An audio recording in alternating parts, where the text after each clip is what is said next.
कोटिशतं द्वादश्चैव कोट्यो लक्षाणि शीतस्तडिकानि चैव पञ्चाशदष्टौ च सहस्रसङ्ख्यमेतच्छ्रुतं पञ्चपदं नमामि अरहन्तवासियत्तं गणहरदेवीं गन्त्यं सम्मं प्रणमामि भक्तियुक्तो सुदनानमो वयं शिरसा इच्छायवन्ते सुदभक्ति कौसुगौ तस्सालोचयम् अंगो अंग पैन्य पौड़े परियम्मि सत्य पड़माने गुब्ब चूलिया चेव सत्तै तुदम कहां सैनिच कालम अंचे में पूजे में वंदामी नमम सामी दुख खो कमखो वो हिलाओ सुखई गमनम समाहि मरणम जिन गुण संपत्ति हो मज्जम नमोस्तु अपराणिक स्वाध्याय विलयम श्रीमद आचार्यवत्ती का उत्सर्गम करोमि हम।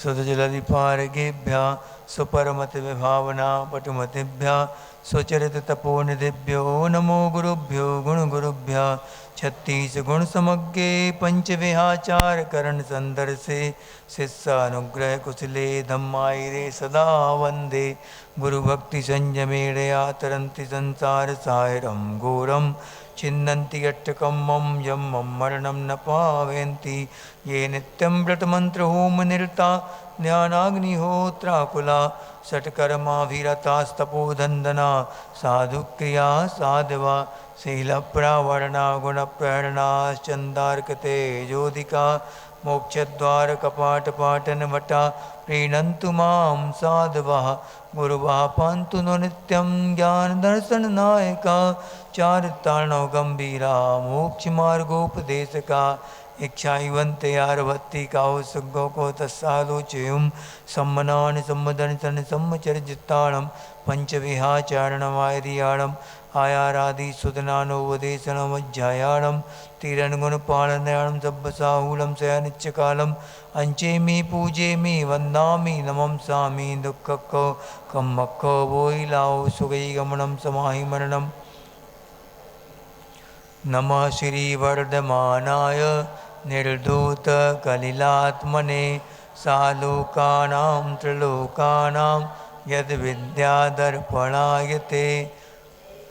देश्यामी नहीं आगे का है नांगहीनमलं छेत्तुं दर्शनं जन्म संततिं न हि मंत्रक्षणो नून्यो निहन्ति विषवेदनाम् अपगासागरस्नान मुच्चया सिकतास्मनां गिरिपातोऽग्निपातश्च लोकमूलं निगद्यते मरोपलिप्सया सावान् रागद्वेषमलीमसा।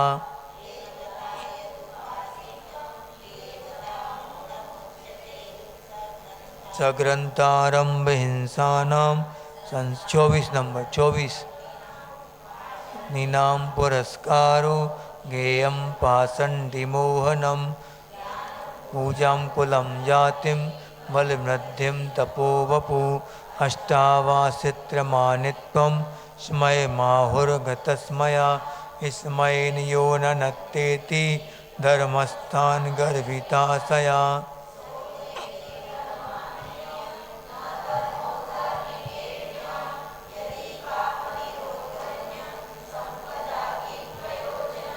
अत पापस्सर्वोस्त्यन्य संपदा किं प्रयोजनं शुद्धा देहजं देवादेवं विदुर्भस्म गूढाङ्गारान्तरोजसं स्वापि देवोऽपि देवा स्वा जायते धर्म किल विषाद कापि नाम भवेदन्या सम्पद्धर्माक्षरीरिणाम् मया सा स्नेहलोभाच कुदेवागमलिङ्गिनां प्रणामं विनयं चैव न कुर्युः शुद्धदृष्टयः साधिमानमुपास्नुते।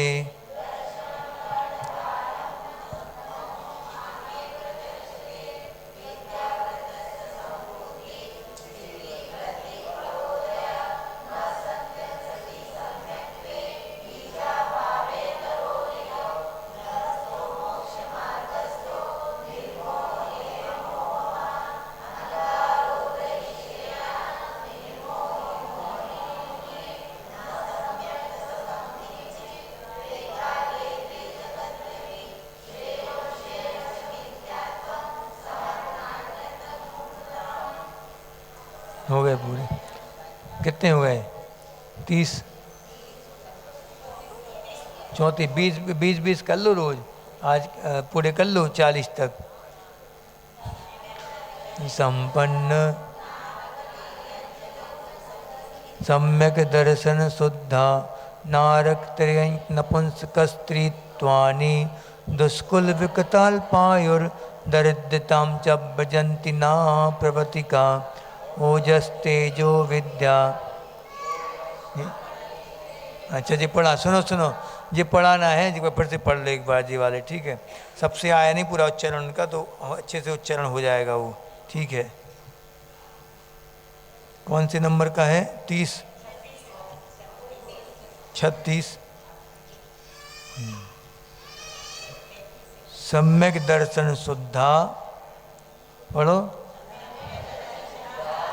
नारक त्रयंग त्रयंग नपुंसकस नपुंसकस त्रित्वानि दुष्कुल विकृताल्पायुर दरिद्रताम च भजन्ति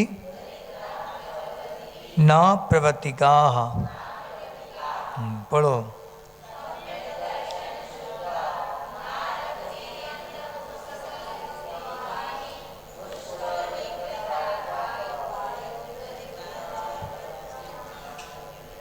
ओजस तेजो विद्या नहीं आया जी, क्यों? अच्छा एक बार पहले जय बोल ले, फिर पढ़ लेना, बंगला जब तो हो जाए पूरा अपना। ये बोलो शासन नायक श्री वर्तमान के वर्धमान श्री महावीर भगवान की, आचार्य भगवान श्री समंत भद्रदेव की, आचार्य भगवान श्री विद्यासागर जी महामुनिराज की, नवाचार्य श्री समय सागर जी महामुनिराज की, मुनिवर श्री अजित सागर जी महाराज की। अब पढ़ लो जी, 4 और रह गए, 4 बस पढ़ लो। ओजस तेजो विद्या, पिछले वाले में यहाँ अटकते तुम लोग, कहाँ अटकते हैं? 37, 35वां, हाँ देखो।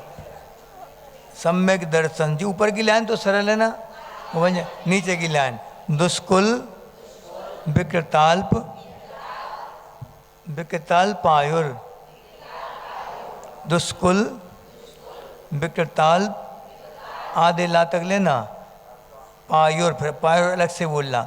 दुष्कुल विकृताल पायुर दरिद्रताम च भजन्ति न प्यव्रतिका प्यव्रतिका प्यव्रतिका।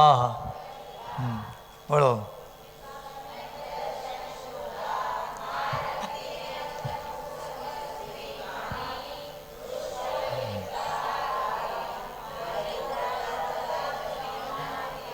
हाँ नहीं बन रहा, क्यों?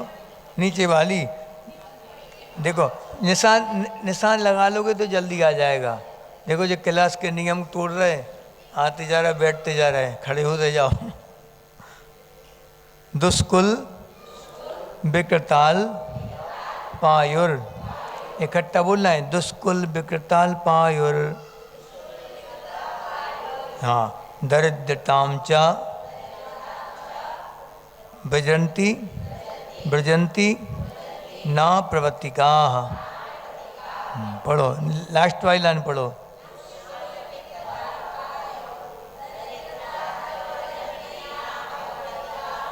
आ गया? आ जाएगा, रोज पढ़ोगे तो आ जाएगा, चिंता नहीं करना, घबराना नहीं बस। तुम आते ही जाना, फिर अपने आप आ जाएगा वो दिमाग में। बैठ जाओ बैठ जाओ।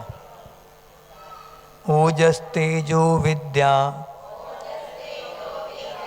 वीर यशो वृद्धि विजय विभव सनाथा। वीर्य यशो वृद्धि विजय विभव सनाथा। पढ़ो।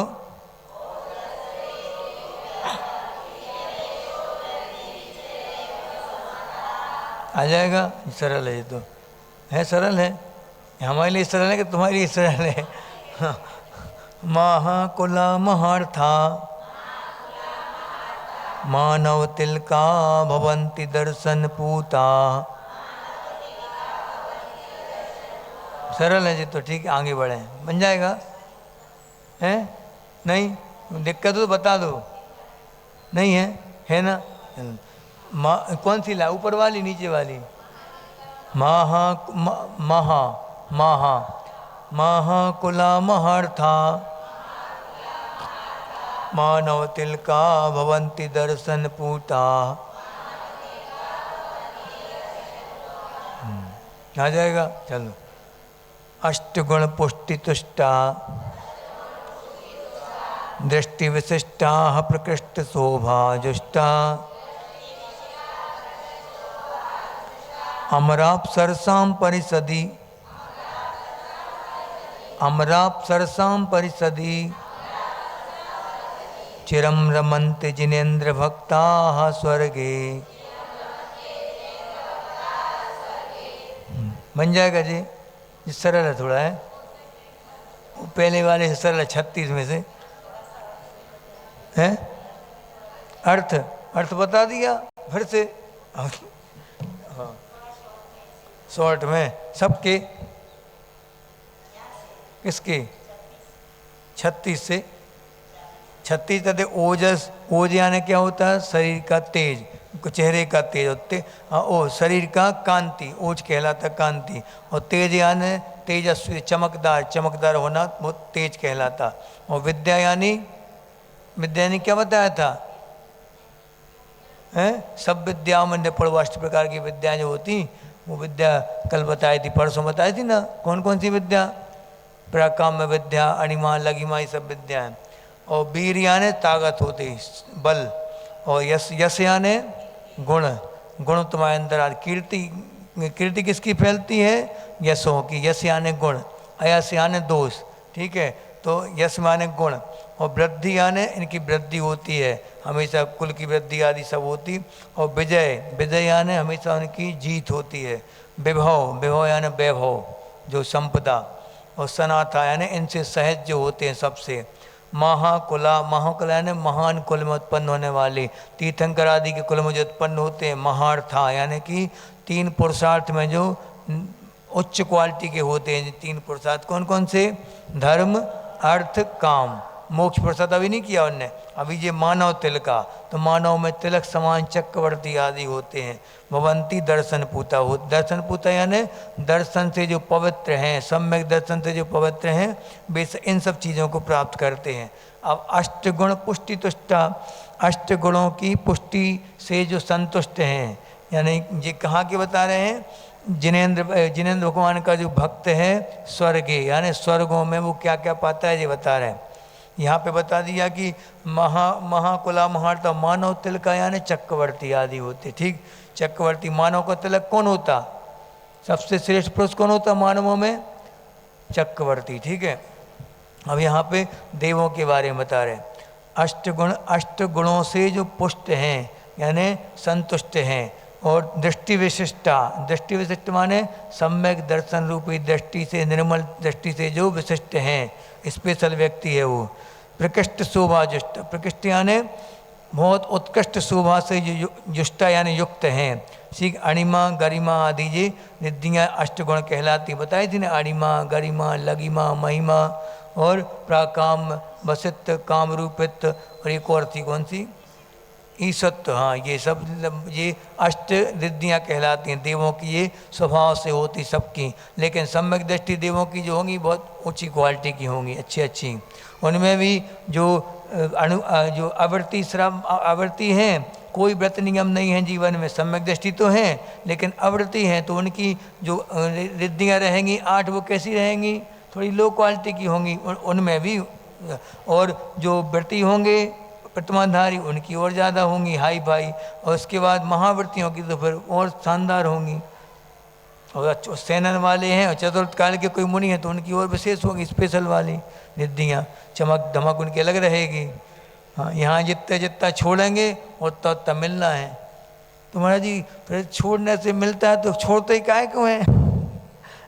ये मन में आ सकती बात कि जो पाते हैं ये पद, तो इसीलिए पाते क्या? इसलिए छोड़ते महाराज जी लोग सब। कि वहाँ पाने के लिए ऊपर इंतजार कर रही होंगी, यहाँ खूब तपस्या कर लो, वहाँ तो बढ़िया एक से एक अप्सराएं इंतजार में खड़ी होंगी। महाराज जी लोग ये सोचते क्या, बताओ। हमने एक बताई थी ना तुम लोगों को एक कहावत कि दो सखियाँ थीं तो उन सखी में एक सखी जो थी वो तत्व ज्ञानी थी, तत्व का ज्ञान रखने वाली थी। तो उन्होंने देखा, जब दो सखियाँ देख रही थीं, चक्रवर्ती आया और क्या किया उसने, ऊपर से उतरा वो हाथी से उतर के सीधा कहाँ बैठ गया, वो रथ के ऊपर बैठ गया। और रथ से उतरा और सीधा पालकी पे बैठ गया, पालकी से उतरा और सीधी पालकी कहाँ उतरी, डायरेक्ट सिंहासन पे सीधे डायरेक्ट बैठ गए, टिक गए। और जैसे ही बैठे 4 लोग आए, पैर दबाने लगे, हवा करने लगे। तो एक सखी पूछती है सखी से कि गज उतरे पालकी चढ़े, रथ पर हुए सवार, कब के थाके हे सखी अभय दबावत पाऊँ। ये थके कहाँ थे जिनके पैर दबा रहे लोग, बताओ। तो सखी जो तत्व ज्ञानी जो थी उसने बहुत शानदार उत्तर दिया। उसने बोला कि भूसूते भूखे मरे, पैदल कियो विहार, तब के थाके हे सखी अभय दबावत पाँव। उनके पैर क्यों दबाए जा रहे हैं, जब वो मुनि बने थे तो भूसूते यानी भू पर शयन किया, भूमि पर शयन किया, और क्या किया, पैदल कियो विहार, भूखे मरे यानी कि महीनों के 4 महीने के उपवास किए उनने, ऐसे उपवास की घनघोर उपवास करते थे, एक आहार 2 उपवास 15 उपवास तक। फिर नीचे जाएगी गाड़ी, 15 14 13 बार ऐसे आएंगे घटते क्रम में। क्या साहस होता होगा उनका, सोचो। कोई डर नहीं मृत्यु का, अब हम तो बाटल चढ़ जाएं। व्रतों में अगर 1-2 उपवास में हालत खराब हो जाती तो पर महाराज जी के पास खबर आ जाती, महाराज जी वो बीमार पड़ गई, उनको टेबलेट दे सकते हैं। यही तो दृढ़ता की परीक्षा होती है, सब जगह परीक्षा होती है। और ऐसा नहीं कि उनकी परीक्षा नहीं होती होगी, चतुर्थ काल में परीक्षा सबकी होती। इस मार्ग पे जो चलेगा, अल्लाह हमने बोला था एक बार कि कोई व्यक्ति मान लो यहाँ ज़मीन पे चल रहा है, कोई नहीं देखेगा उसके लिए, सब चल रहा है ज़मीन पे। कोई व्यक्ति तार पे चल रहा है हाल में, और एक तार बांध दिया जाए स्पेशल, बिल्कुल पतला वाला तार, उसके ऊपर चलती जा रही कोई लड़की या कोई लड़का, कोई भी, उसको दुनिया देखने आएगी, पूरी समाज देखने लगेगी। क्यों? क्योंकि वो अलग से कोई काम कर रही है। ऐसे ही सब संसार में रुल रहे हैं, सब शादी करा रहे, बच्चे पैदा करा रहे, मार कुट रहे, सब कर रहे, बिजनेस कर रहे, पाप कर रहे, 5 पापों में लीन है। तो उनको क्या देखना, वो तो सब कर रहे हैं, क्या बड़ी बात हो गई। जो 5 पापों का त्याग करेगा उसको दुनिया देखेगी, फिर पक्की है, देखना ही पड़ेगा, क्योंकि वो लीक से हट के चल रहा है वो आदमी, तो उसको देखेगी दुनिया। और देखेगी तो फिर पक्की बात है कि तुम थोड़ी बहुत भी ऐसे ऐसे हो गए तो वो नोट करेंगे लोग, ये हिल क्यों रहा है। इतने साल हो गए चलते चलते, इनको अभ्यास हो गया, फिर भी हिल रहे हैं ऐसे ऐसे जी, क्यों हिल रहे हैं, बांस लेना पड़ रहा है इनको। तो ये क्या है, हमने बोला था ना कि जो बांस पे तार पे चलेगा, तार पे चलना क्या है, मोक्ष मार्ग है।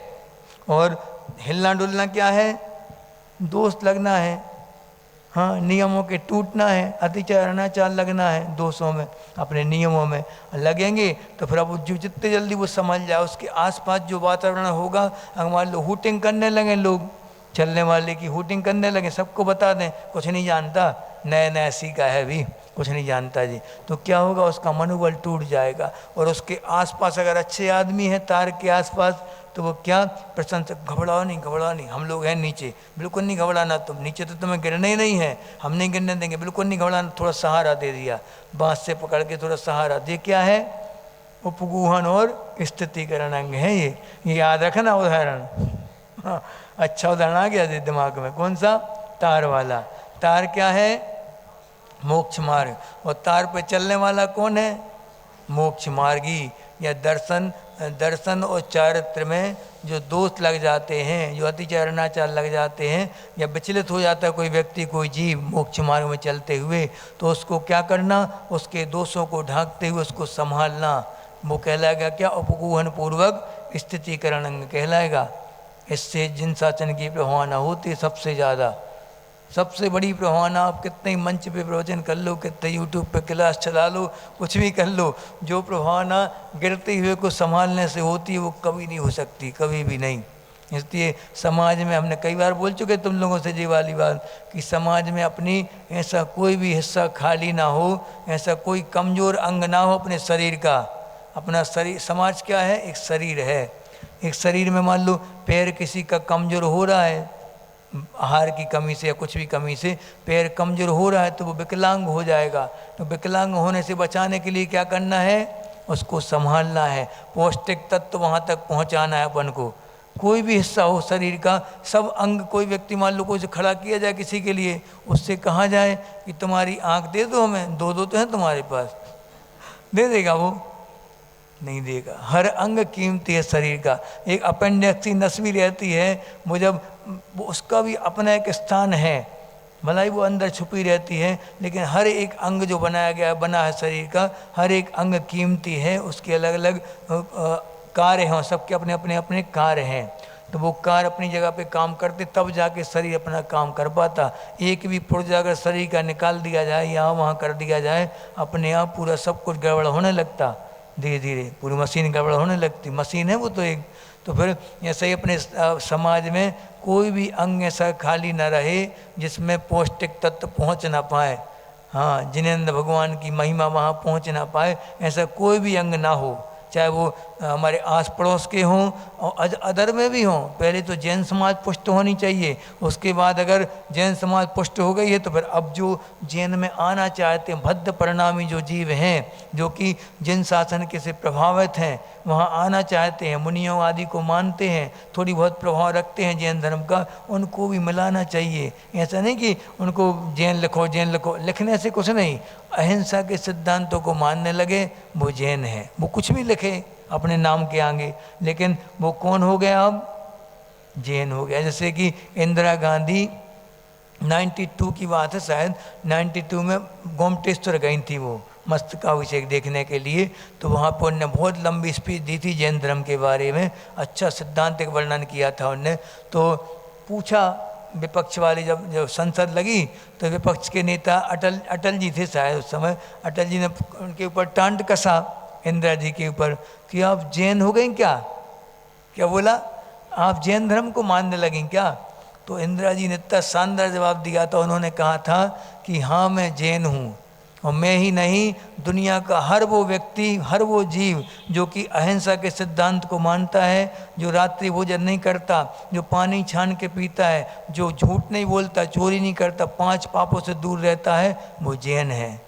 क्या बोला था उनने, कितनी बड़ी परिभाषा बना दी उनने। देखो कि जो व्यक्ति अहिंसा के सिद्धांत पे चलेगा वो जैन होगा, वो लिखे चाहे नहीं लिखे अपने नाम के आगे, लेकिन वो जैन है, वो जैन धर्म की पात्रता रखता है। ऐसे जीवों के लिए भी, ऐसे जैसे मान लो मुनि बनने के पहले पहले के जीव ब्रह्मचर्य अवस्था में हैं और मुनि बनने की भावना तीव्र है उनकी, उनको क्या कहा जाता, 9वें अध्याय में आएगा तुम्हारे लिए, वैयावर्ती के पात्र कौन कौन होते। वैयावर्ती के पास सेक्ष गिलान गणकुल संग साधु मनोज्ञानाम, ये परिभाषा दी गई है। उसका मतलब क्या है, मनोज्ञान क्या कहलाता, जो कि दीक्षा के अभिमुख हैं, प्रतिमा लेने के अभिमुख जो हैं, जैन धर्म को स्वीकार करने के जो अभिमुख हैं, बिल्कुल तैयार हैं स्वीकार करने के लिए, वो जैन हैं, वो मनोज्ञ है। वो उनकी भी वैयावर्ती करनी चाहिए। अकेला महाराज जी माता जी की वैयावर्ती कर लो, हो गया काम। घर में भले ही सास तड़प रही हो, बहू तड़प रही हो, ऐसा नहीं, ये धर्म नहीं है। सबसे पहले अपने यहाँ तो महाराज जी को फिर भी देख रेख हो जाएगी और समाज वाले कर देंगे, अपने माता पिता की, सास ससुर की देख रेख कौन करेगा, बहू ही करेगी, पड़ोसी तो आएगा नहीं, आएगा तो तुम्हें चीटा लग जाएगा। हमारी मम्मी, हम नहीं कर सकते का सेवा, हम ऐसे ही समझेगा तुम ऐसे कह के भगा देते उसको। हम कई बार लोग घर में थे जब, तो जाते थे दादियों के, हम एक ब्रह्मचारी और थे हमारे साथ, उन जैसे ही मालूम पड़ा कि कोई दादी बीमार है, मंदिर नहीं आ रही, हम लोग पता करते रहते थे कौन सी दादी का मंदिर आना बंद हो गया, कौन सी दादा मंदिर नहीं आ रहे, कौन सा भैया अभिषेक बंद कर, सब पता करते रहते थे। और जैसे ही मंदिर नहीं आया उसी दिन उसके घर पहुँच गए। हाँ, क्यों नहीं आया भैया मंदिर, क्या हो गया? तो मान लो बीमार हो गया, कुछ हो गया, या बहुत ज़्यादा स्वास्थ्य खराब है, सल लिखने की स्थिति बन रही है, तो उनको नमो करण सुना दिया, 12 भावना सुना दी, तो उनकी बहुओं को चीटा लगता था।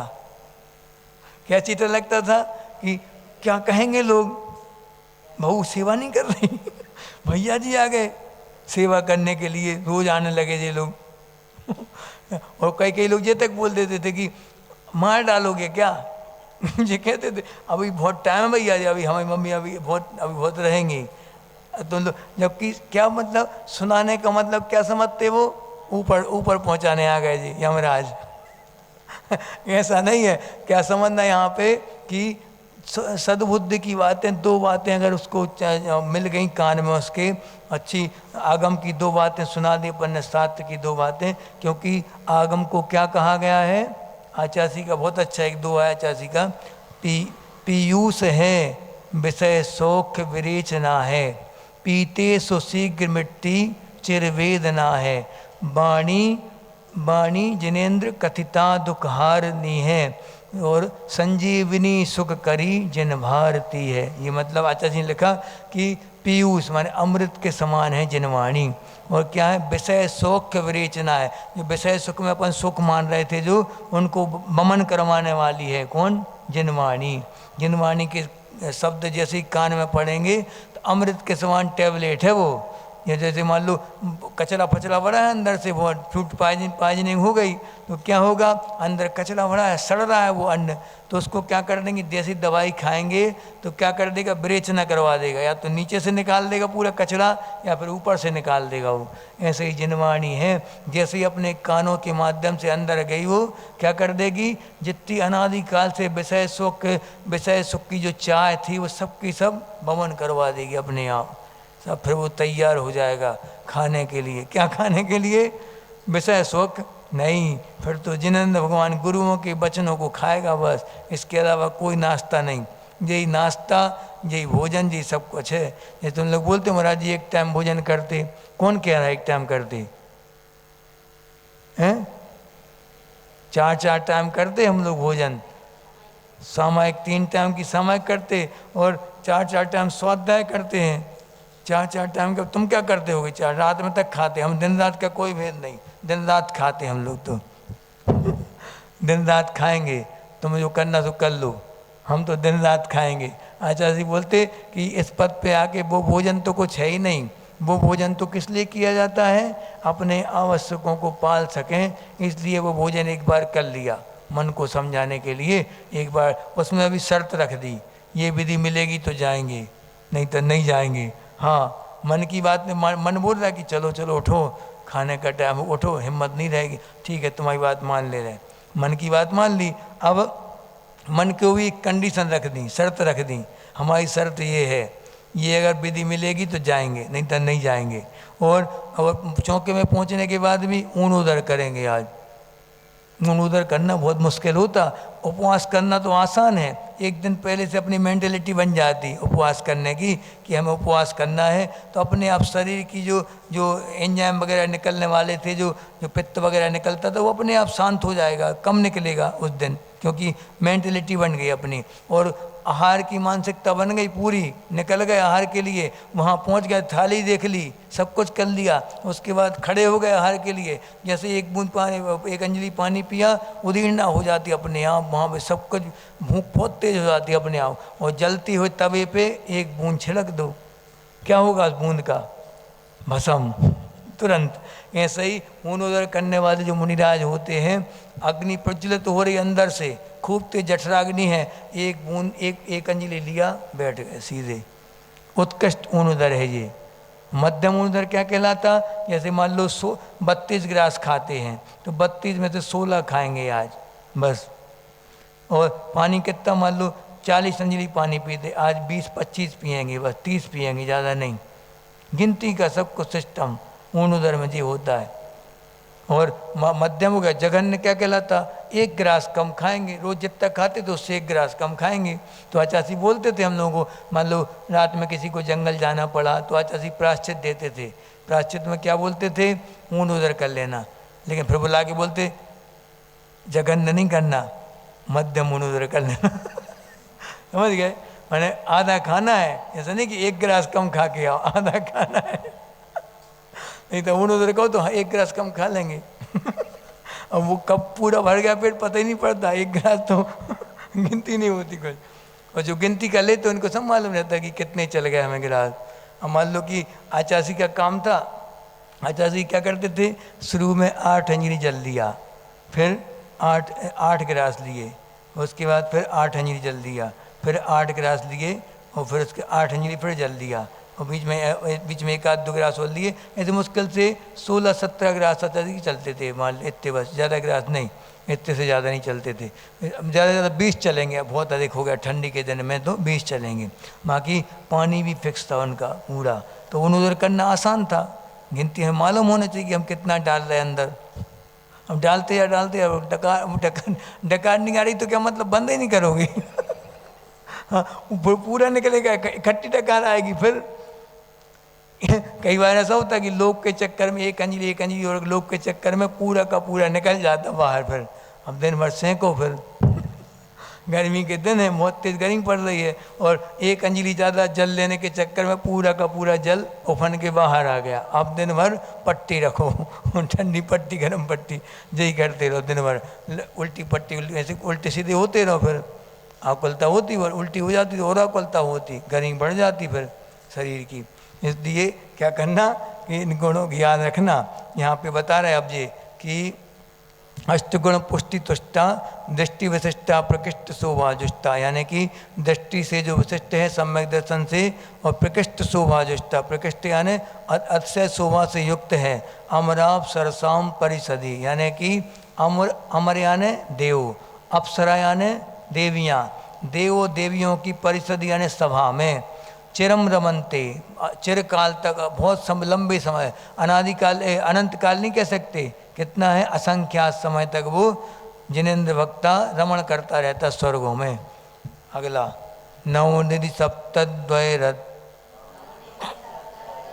रथ तक पढ़ना, आदिता तक। नवनिधि सप्तद्वय रथ नाधीसा सर्वभूमि पतिगश्चक्रम वर्तयितुं प्रभवन्ति स्पष्ट दिशा छत्र मौलि शेखर चरणा। नवनिधि सप्तद्वय रथ नाधीसा सर्वभूमि पतिगश्चक्रम वर्तयितुं प्रभवन्ति स्पष्ट दशा छत्र मोरि शेखर चरणा। बन जाएगा, सबसे सरल है जी तो। नवनिधि माने 9 निधियाँ, और सप्तद्वय माने 7 में 2 का गुणा कर दो, 14 रत्न, 9 निधियाँ, 14 रत्न, आधीसा जिनके अधीन होते हैं, और सर्वभूमि पतिया, पतिया ने क्या होता, राजा, भूमिपति, भूमिपति माने राजा, सर्वभूमिपति जितने भी क्षत्रिय राजा हैं उनका चक्र यानी समूह, सर्व जितने क्षत्रियों के समूह से जो बढ़ते तुम माने जिनका शासन चलता है, जिनके ऊपर प्रभवंती यानी कि होते हैं।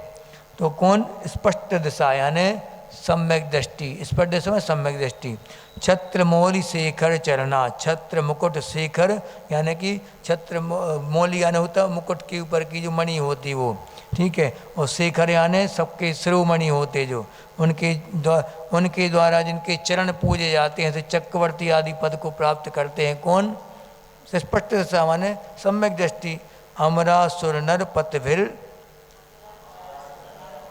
यमधर पतभिश्च नूत पादाम भोजा दृष्टया सुनिश्चितार्था वृश्चक्रधरा भवन्ति लोकशरण्या। अमरा सुरनर पतिभिर यमधर पतिभिश्च नूत पादाम भोजा। एक साथ,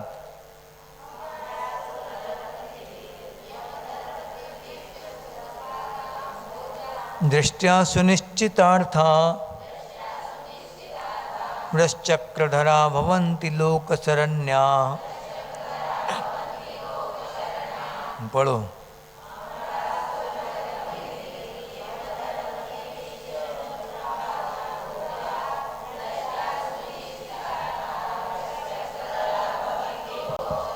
हाँ हम देखो जी क्या बता रहे हैं। सुनिश्चित अर्थ, यानी जिनने तत्वों को और पदार्थों का बिल्कुल निश्चित ज्ञान कर लिया है निश्चय से, और दृष्टि यानी सम्यक दृष्टि के लिए क्या क्या मिलता है? अमर, असुर, नरपति। अमरपति, अमरपति कौन है? देवों का पति कौन है? सौधर्मेंद्र या इंद्र, ठीक है। असुर, असुरों का पति कौन है? असुरेंद्र या धर्मेंद्र, ठीक है। और नरपति कौन है? चक्रवर्ती, ठीक है। नरपति। यमधरपति कौन? यमधर यानी क्या कहलाता है? यम यानी होता है जीवन पर्यंत जो संकल्प लेते अपने जीवन में। यम यानी मुनि, यमराज मुनिराज नहीं, यमराज। हाँ यमराज तो है ही मुनिराज। यम यानी जीवन भर ने पापों का यम नियम लिया है बिल्कुल पूरा। यम यानी होता है आजीवन, और नियम यानी होता है कुछ समय के लिए संकल्प करना, ठीक है। और तो यमधरपति कौन है? गणधर परमेष्टि। मुनियों के अधिपति कौन है? गणधर परमेष्टि। और इनके द्वारा नूत पादाम भोजा, जिनके चरण कमल पूजित हैं, या ये सब जो हैं अमरपति, सुरपति, नरपति, सब जिनके चरणों में नतमस्तक होते हैं, वो कौन है? वो कौन है? तीर्थंकर। वृषचक्रधरा, वृष यानी धर्म, और चक्र धर्म चक्र को धारण करने वाले तीर्थंकर होते हैं। वो कौन? जो कि लोक शरण्या, यानी तीनों लोकों को जो शरणभूत हैं, ऐसे अनंत परमेष्टि कौन होते हैं? दृष्टा सुनिश्चितार्थ, जिन्होंने अपनी निर्मल दृष्टि से तत्वों को और पदार्थों को बिल्कुल तय कर लिया है, निश्चित कर लिया है। ऐसे वो कौन होते हैं? आगे चल के वो सम्यक दृष्टि जीव कौन होते? तीर्थंकर होते हैं। बन जाएगा जी पढ़ते चलो। शिव, मजर, मरुज, मक्षय। शिव, मजर, मरुज, मक्षय। मव्यावाधम, विशोक भय संकम। काष्ठागत सुख विद्या, विभवम विमलम। भजन्ति दर्शन शरणाः। शिव, मजर, मरुज, मक्षय। मव्यावादम विशोक भय संकम। काष्ठागत सुख विद्या, विभवम विमलम। भजन्ति दर्शन शरणाः। विभवम विमलम भजन्ति दर्शन शरणाः। क्लास में आ गए लोग छुट्टी कराओ, आगे छुट्टी कराओ। हाँ शिवम यानी अब यहाँ पे क्या? दर्शन शरणा, बैठना नहीं है। दर्शन शरण यानी सम्यक दृष्टि, ठीक है। जिनने दर्शन की शरण ली है, दर्शन यानी सम्यक दर्शन की जिन्हें शरण ली है, वो क्या होता? शिवम यानी शिव को प्राप्त करते। कैसा है शिव? शिव यानी मोक्ष। मोक्ष कैसा? उनकी विशेषता बता रहे। अजरम, अजरम यानी जरा जहाँ नहीं है। जरा यानी बुढ़ापा जहाँ पे होता ही नहीं, शरीर नहीं तो बुढ़ापा किसका होगा, ठीक है। अरुजम, रुज यानी क्या होता? रोग, जो अरोगी हैं, निरोगी हैं, जो निरोग हैं, ठीक है। और अक्षयम, जिनका कभी क्षय नहीं होना। जब क्षय होने लायक कोई बचा ही नहीं है, क्षय किसका होता है?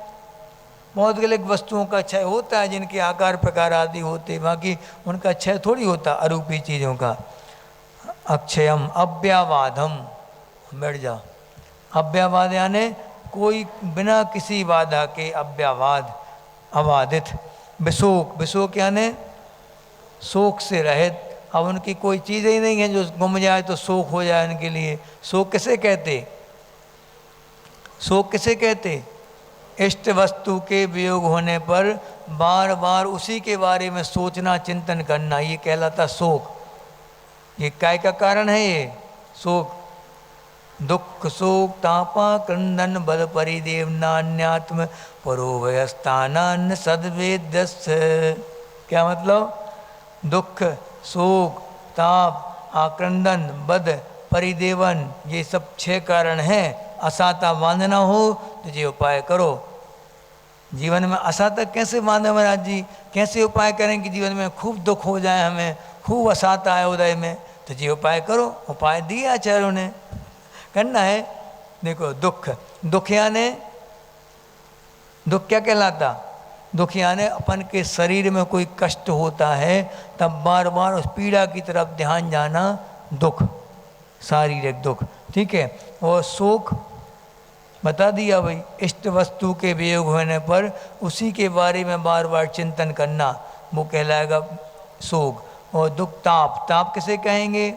अपना कोई पाप समाज में प्रकट हो जाए सबके सामने, बार बार अंदर अंदर मन जलता रहता है, उसे क्या कहते हैं? ताप, ठीक है। आक्रंदन, आक्रंदन यानी बीपिंग, जोर जोर से रोना, दहाड़ मार मार के रोना, छाती कूट कूट के रोती महिलाएं, रोती ना, कोई मर जाता तो चले गए भी बहुत अच्छे से,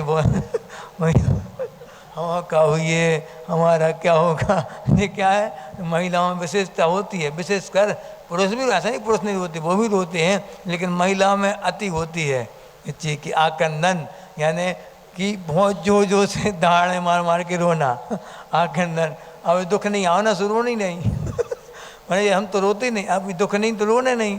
जब दुख आए फिर उस समय समता रख जाओ, हाँ, तो फिर बात अलग है, तो तत्व ज्ञानी कहलाओगे। क्योंकि हमने क्या होता है, ज्ञान सफलम किम, ज्ञान का फल क्या है? उपेक्षा, यानी कि जो हम करते आ रहे हैं पाप क्रियाएं, उन सबको छोड़ देना, उन सब की ओर पीठ फेर लेना, वो कहलाएगा क्या? ज्ञान का फल। और अच्छे कार्यों की ओर अपन बढ़ जाएं, वो ही सबसे बड़ा ज्ञान का फल है। कितने बड़े पोथी पंथा पढ़ लो, सिर से बांध के रखो सिर, वो शास्त्र, दिन भर घूमो, सिर से सात बांध के टोपी में खूब घूमो दिन भर, दिन रात एक कर दो, तब भी वो ज्ञान नहीं आएगा, जो कि भावों की निर्मलता से आता है वो ज्ञान सबके लिए। एक भले कम पढ़ो लेकिन बहुत सॉलिड पढ़ो, अंतरंग से पढ़ो। स्वाध्याय का मतलब क्या होता?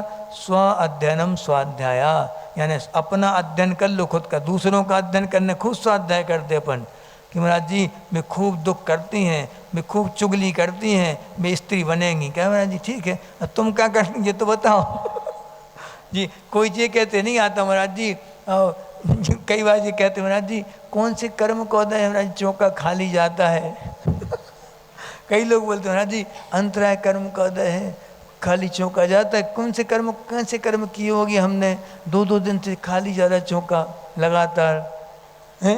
तो कोई ये नहीं कहता, आज तक किसी श्रावक ने ये नहीं कहा महाराज जी कौन से कर्म का उदय आता है रोज हार हो जाते कोई श्रावक नहीं आया आज तक कहने के लिए कि महाराज जी ऐसा कौन सा कर्म बांधा होगा हमने, रोज महाराज जी लोग आ जाते हमारे घर में कहता है कोई? सुख में सुमरन सब, दुख में सुमरन सब करें। हाँ जी, याद रखना ये बात अच्छे से। जो व्यक्ति की नज़र वहाँ तक जाती है ये अंतरंग की दृष्टि कहलाती है। जिस व्यक्ति की दृष्टि अंतरंग की ओर होती है उसको पर ये सब चीज़ें, काला गोरा बड़ा छोटा कुछ नहीं दिखता, उसको तो बस आत्म तत्व की ओर ध्यान जाता है। हम कैसे इन कर्म बंधनों से बचें, हम कैसे मिथ्यात्व से बचें, ये सोचेगा हर बात में। बस उसको माते के लक्ष्य रहेगा कि हम जिनेंद्र भगवान के अलावा किसी का भी ख्याल इस मन में वचन से काय से कभी भी आ नहीं सकता हमारे जीवन में। आएगा तो नियम है कि जो भी मिथ्यात्व का सेवन करेगा अनंत संसारी है वो। ये कितनी धर्म ध्यान कर लो आप, कितने ही आप अच्छे संस्कार दे दो बच्चों के लिए, कुछ भी कर लो, बड़ी बड़ी पढ़ाई करवा दो, लेकिन अगर अंदर से मिथ्यात्व बना हुआ है, झुकाव है उनकी तरफ, देवसात गुरु के अलावा, अभी क्योंकि आने वाला है ना सीजन झांकियों का हाँ, झांकियों बहुत जाते देखने, बहुत से यहाँ से बैठे बैठे कई लोग जाते होंगे, नहीं जाते? अब तो जो बूढ़े लोगों की नहीं बोल रहे हैं, अच्छी बहुएं नई बहुएं हैं, बेटियाँ हैं, वे तो जाती हैं कितने। महाराज जी झांकी पहले जाते थे, सुनो सुनो सुनो सुनो सुनो ये उनने बताया कि महाराज जी जब तक ज्ञान नहीं था तब तक जाते थे, लेकिन ज्ञान होने के बाद भी अगर उस तरफ झुकाव हो रहा है आपका देवसात गुरु के अलावा अन्य कहीं भी, तो फिर ये अनंत संसार का कारण बनेगा पक्का। कितने सम्यक दर्शन की बात कर लो, हम नहीं जाते ना, भगवान करे कोई नहीं जाए तो अच्छा है। चलो अभी 4:15 बजे, अभी तो टाइम है, या 2 रह गए बस। हो गया जी, पूरा हो गया। चलो देव, अब 41वां पढ़ लो, 41वां आ गया। देवेंद्र चक्र, ये तो बन जाता, पढ़ते बन जाता। देवेंद्र चक्र महिमान ममेयमानम, राजेंद्र चक्र मवनीन्द्र सरोचनीयम, धर्मेंद्र चक्र मधुरीकृत सर्वलोकम, लब्ध्वा शिवम च जिन भक्ति रूपैति भव्या। इस लाइन में पढ़ना है इसको। देवेंद्र चक्र महिमान ममेयमानम, चक्रमवनीन्द्र शिरोर्चनीयम, धर्मेंद्र चक्र मधुरीकृत सर्वलोकम, लब्ध्वा शिवम च जिन भक्ति रूपैति भव्या। ये तो बन जाएगा, सरल है ना। इसकी लय स्लो है ना, इसीलिए बन जाता है आराम से। अब देखो इसका मतलब बता रहे हैं, कहाँ कहाँ जाके कहाँ पहुँच जाता है सम्यक दृष्टि।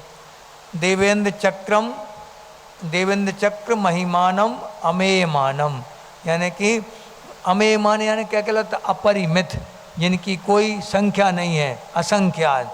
असंख्यात महिमाओं से युक्त देवेंद्र चक्र को प्राप्त करता है। देवेंद्र चक्र यानी देवताओं के समूह को प्राप्त करता है वो पूरे। और अवनीन्द्र सरोचनीयम, यानी कि अवनीन्द्र कौन कहलाते, अवनी माने पृथ्वी के, इंद्र कौन होते हैं, पृथ्वी के इंद्र राजा महाराजा लोग, इन सब के द्वारा जो अर्चित हैं, पूजित हैं, वो कौन है, चक्रवर्ती। तो राजेंद्र चक्र कहलाता है ये, ठीक है।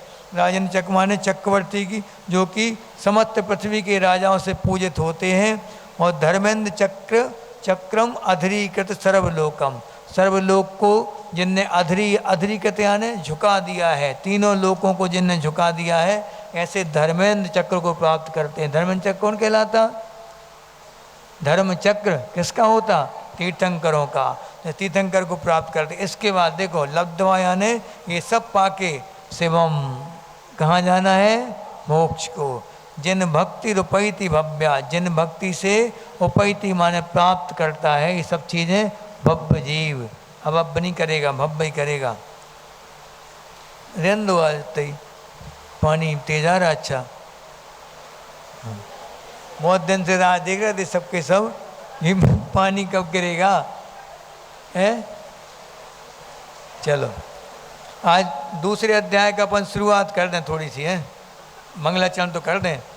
पढ़ो। अन्योन मनतिरिक्तम, 42वां। अन्योन मनतिरिक्तम याथा तथ्यम विना च विपरीतात्,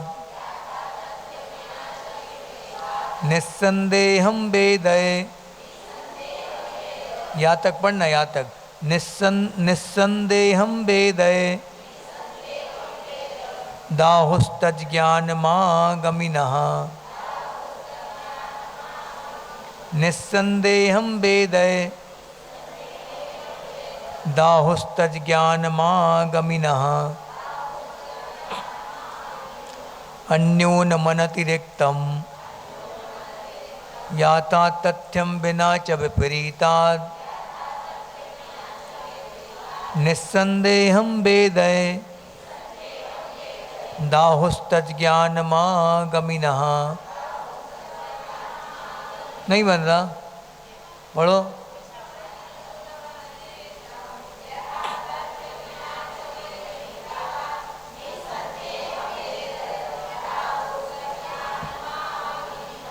लास्ट वाली लाइन नहीं बन रही, देखो।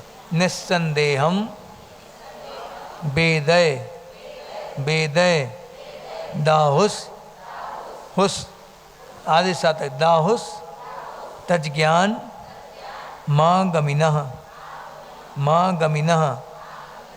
पढ़ो।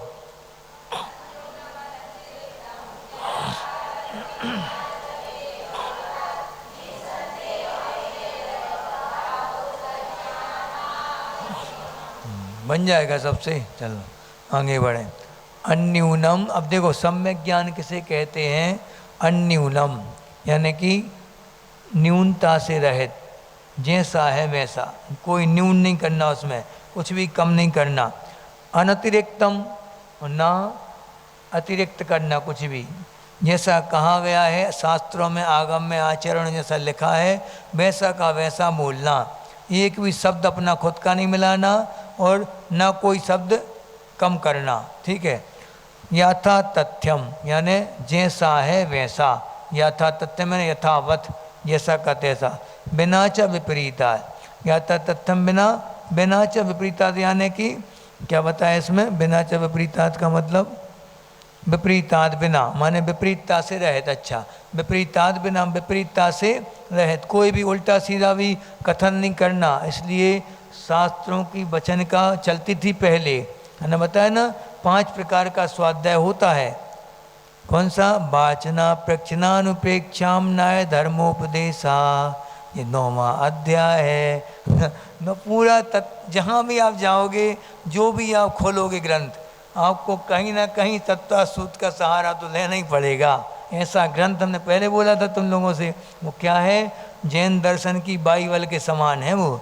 जैसे हर एक धर्म का एक प्रतिनिधि ग्रंथ होता है, प्रतिनिधि ग्रंथ माने जो उस धर्म का प्रतिनिधित्व करता है, उसमें कौन कौन से सिद्धांत हैं, पूरा का पूरा सिद्धांत जिसमें उड़े के रखा जाए। हर एक धर्म का एक मुख्य ग्रंथ होता है। तो जैन धर्म का मुख्य ग्रंथ कौन सा है? तत्वसूत्र। हाँ, आज किसने लिखा वो? आचार्य उमा स्वामी देव ने, या उमा स्वाति भी आता है उनका नाम, ऐसे उमा स्वामी देव ने वो ग्रंथ लिखा है। कब लिखा है? 2री शताब्दी में, पहली 2री शताब्दी में वो ग्रंथ लिखा गया है। सोचो आप कितने साल हो गए हैं? 2100 साल हो गए। हाँ, 2000 साल हो गए। आप सोचो इतने पहले अपने आचार्य ने पूरी फिजिक्स, पूरी केमिस्ट्री, मैथ सब कुछ लिख दिया। आज के साइंटिस्ट मरे जा रहे सिद्ध करते करते, वो कर नहीं पा रहे, उसका थाय नहीं ले पा रहे। तत्वसूत्र के एक सूत्र की भी अभी तक व्याख्या पूरी नहीं हो पा रही, इतना विषय है उसमें। क्योंकि सूत्र क्या कहलाता है? जो अपने अंदर अनंत अर्थ को दबाए हुए हो, वो कहलाता सूत्र। अब जैसे आचार होंगे वैसी व्याख्या करते जाएंगे उसकी, और निकालते जाएंगे अर्थ, समझने के ऊपर है पर बात वो। जैसे आचार्य को और आगे चल के खोलेंगे अपन ये विषय। कभी आचार्य ने तत्वसूत्र के बारे में कितना गहन चिंतन करते थे। आचार्य के पास सैकड़ों श्रद्धालु लोग आते थे, बड़े बड़े विद्वान, रतनलाल जी बेनाड़ा जी थे, प्रकांड विद्वान भारत के जैनों के, वो हर साल आचार्य के पास आते थे। उनसे पूछा कि आप शिविर वगैरह में नहीं जाते क्या, शिविर नहीं लगाते आप कहीं भारत में? आपकी तो इतना ज्ञान है, आपको भारत के प्रकांड विद्वान हो आप चाहें तो कहीं भी जा सकते हैं, अमेरिका, लंदन, ब्रिटेन, सब जगह जा सकते हैं आप। आपकी डिमांड तो पूरे विश्व में है, सब आपको चाहते हैं, आपकी शैली सबको अच्छी लगती है, आपके प्रवचन, आपकी बोलने का तरीका सब कुछ अच्छा लगता, इतने मंद कसाई हैं आप। उनसे पूछा गया कि आप वहाँ क्यों नहीं जाते, यहीं क्यों आते आप आचार्य के पास? तो उन्होंने बहुत अच्छी बात बोली। उन्होंने कहा कि हम लोग जितना तत्वसूत्र का अध्ययन जितना हमने किया है पूरे शास्त्रों के अनुसार, और जितने महाराज जी लोगों को हमने सुना है तत्वसूत्र का, हर बार वो की वही बातें रिपीट करते जाते हो।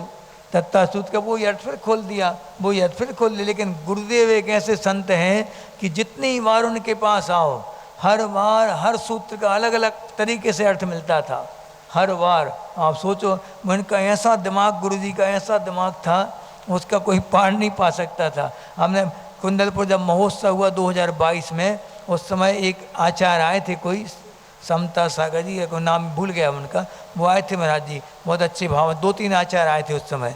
तो जब उनने आचार्य जी की देशना सुनी पहली बार, कुंडलपुर में ठंडी के दिन थे, आचार्य जी हम लोगों को बताते थे वहाँ पे, तो वो ही बैठते थे, उसमें बैठते थे। तो उन्होंने जब सुना आचार्य जी के लिए, हम उनके बगल में बैठे थे, उनकी आंखों से आंसू आ रहे थे, गदगद हो गए थे वो। हमने कहा आप क्यों रो रहे हैं महाराज जी? कि पहली बार देखा आचार्य जी को इसलिए? नहीं, देखा तो ठीक, देखा तो कई बार है, फोटो वीडियो सब में देखा, लेकिन इसलिए रो रहे हैं ऐसा सूक्ष्म तत्वों का ज्ञान किसी में नहीं देखा। हम सैकड़ों आचार्यों के पास जा चुके, सैकड़ों की देशना सुन चुके, सबसे संपर्क में रहे, कई साल तक कई संघों में रहे हम, लेकिन आज तक हमने ऐसी देशनाएँ कभी नहीं सुनी। ऐसा सूक्ष्म ज्ञान तत्वों का कहीं नहीं मिला हमें आज तक। कौन बोल रहे? आदर्श संघ के साधु बोल रहे किसके बारे में?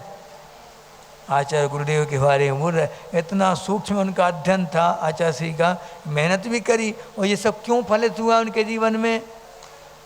एकमात्र गुरु सेवा के कारण। बस उनने अपने गुरु की ऐसी सेवा करी, ऐसी सेवा करी कि बिल्कुल उनने कैसे पाठ पढ़े? युधिष्ठिर जैसे पाठ पढ़े। एक बार क्या हुआ कि पांडव और कौरव दोनों की सभा लगी थी, सब लोग सीखते थे। किससे सीखते थे? द्रोणाचार्य से। गुरु द्रोणाचार्य उनके गुरु थे, सबके गुरु थे वो, कुल गुरु। तो फिर उनके जीवन की घटना है, उनने पाठ सिखाया सबके लिए, क्रोध नहीं करना चाहिए, सिखा दिया। और फिर पूछा अगले दिन, सबसे पूछा कि पाठ याद हुआ कि नहीं? नहीं हुआ। सबने बोल दिया हुआ हुआ, सबने बोल दिया, सुना दिया। युधिष्ठिर कहते अभी नहीं हुआ। फिर ऐसे करके 6 महीने हो गए। कितने? 6 महीने से वो पाठ याद नहीं हो रहा था उनको। तो उनकी जो गुरु द्रोणाचार्य थे, उनको सायुन ने मार दिया, उनके लिए खूब मारा पीटा, सब कुछ किया। फिर वो अगले दिन बोलते हैं याद हो गया है? उसी दिन माने कुटने के बाद पूरा कुट गए, पूरे सब अच्छा तरीके से मान लिया उनने, खूब सुना दी बातें। सब जितने सहपाठी भैया वगैरह बैठे थे सबने सुना दी उनके लिए, दुर्योधन वगैरह सब ने, कैसे दिमाग हो गया भैया का, कैसे हैं जी। और तो फिर वो बोलते हैं याद हो गया पाठ आज। क्या बोलते? तो वो गुरुजी बोलते हैं कि हमें तुमसे ये उम्मीद नहीं थी युधिष्ठिर। द्रोणाचार्य जी बोलते हम तुम्हें सबसे ज़्यादा होशियार समझते थे, हम सोचते थे कि सबसे पहले युधिष्ठिर हमें याद करके सुनाएगा कोई भी पाठ, लेकिन तुमसे हमें उम्मीद नहीं थी। ऐसे निराश होकर बोलते। तो वह युधिष्ठिर रोते हुए बोलते हैं कि गुरुदेव हम कैसे बोल दें कि हमें वो पाठ याद हो गया था। आपने क्या पढ़ाया था कि कभी गुस्सा नहीं करना जीवन में। गुस्सा क्या कहलाता? क्रोध नहीं करना। हम क्रोध से भरे हुए थे, हम कैसे बोल देते आपसे कि हमें पाठ याद हो गया? जब तक वो हृदय में वो पाठ उतर नहीं आता तब तक हम बोल नहीं सकते कि हमें पाठ याद हो गया। ऐसा जीवन किसका था? युधिष्ठिर का था। ऐसे अपन लोग बन सकते? कहाँ महाराज जी आप चौथे काल की बातें लगाए हो। पंचम काल है महाराज जी, पंचम काल के हिसाब से बातें किया करो आप। हमारे मन की बात करते जाओ आप, तो बस खाओ पियो और धर्म ध्यान करो। कल बताई थी ना जो समाचार, समाचार एक हाथ में समाचार लिए हैं, उल्टे हाथ समाचार की किताब खुली है और एक हाथ में गरम चाय की प्याली हो तो पीते जा रहे। विकल्प नहीं करना, बस मन में कोई विकल्प नहीं आना चाहिए। विकल्पों का नाम ही क्या है? आर्त और ध्यान। जैसे ही विकल्प हुआ चाय पीना है, बस समय सार मैं शुद्ध हूँ, मैं बुद्ध हूँ। हाँ, ये ऐसा जीवन नहीं जीना कभी। युधिष्ठिर जैसा जीवन जीना कि जो शास्त्रों में लिखा है, जब तक हमारा पाठ हृदयस्थ नहीं हो जाता तब तक आगे नहीं बढ़ेंगे। ऐसा होता है? होता तो नहीं है।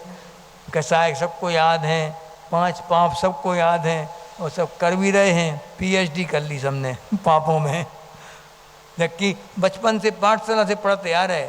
5 पाप होते हैं, हिंसा किसे कहते, कौन प्रसिद्ध हुआ, अंजन चोर, सब बातें पता है। लेकिन जब प्रैक्टिकल की बात आई तो 0 नंबर 0, पीछे से फर्स्ट, पीछे से फर्स्ट। ऐसा अपने जीवन में हमेशा कैसा स्वाध्याय हो जो कि हमारे अंदर उतर जाए, वही स्व का अध्ययन। हमने कल एक नियम दिया था तुम लोगों के लिए, ये नियम है चातुर्मास के लिए नियम सबका। जितने लोग क्लास में बैठे हैं, ऑनलाइन वालों का भी, या जो भी हों, उनके सबके लिए ये नियम रहेगा। कौन सा?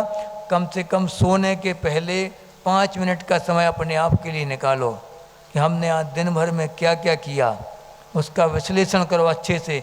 और ये सब काम करना अनिवार्य था क्या? इससे और कम में काम चल सकता था हमारा क्या? ये सब विश्लेषण अपन को 5 से 10 मिनट में करना है, अपना स्वयं का, दूसरों का नहीं। दूसरे ने हमसे क्या कहा, ये उसने ऐसा किया था, वो नहीं होता तो हम कर लेते, नहीं। हमें कितना करना था, हमने कितना किया, कितना विस्तार किया, ये सब बातें आपको सोचना है डेली। ये नियम है आपका।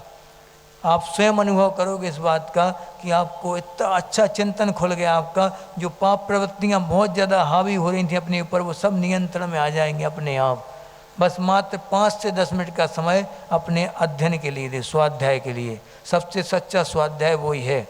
ये नियम आज से काव्यसर कर लेना, जिनवाणी की स्तुति करेंगे उसी के साथ आज का काव्यसर हो गया तुम लोगों का। 5 से 10 मिनट का समय सबको काय में देना है, अपने विश्लेषण में, अपने स्वयं की आलोचना में। ठीक है, कौन कौन से काम ना करने से भी हमारा काम चल सकता था, ये सोचना है। ठीक है, बोधि समाधि परिणाम शुद्धि स्वात्मोपलब्धि शिव शोक सिद्धि चिंता मरिम चिंतित वस्तुदाने तो हम मंद मानस। कल पूरा सम्यक ज्ञान का चैप्टर आएगा कल से, इसलिए अच्छे से तैयारी कर लेना। आज नियम पालन करना, बताना कौन कौन सी कमी रह गई थी आज के काम में।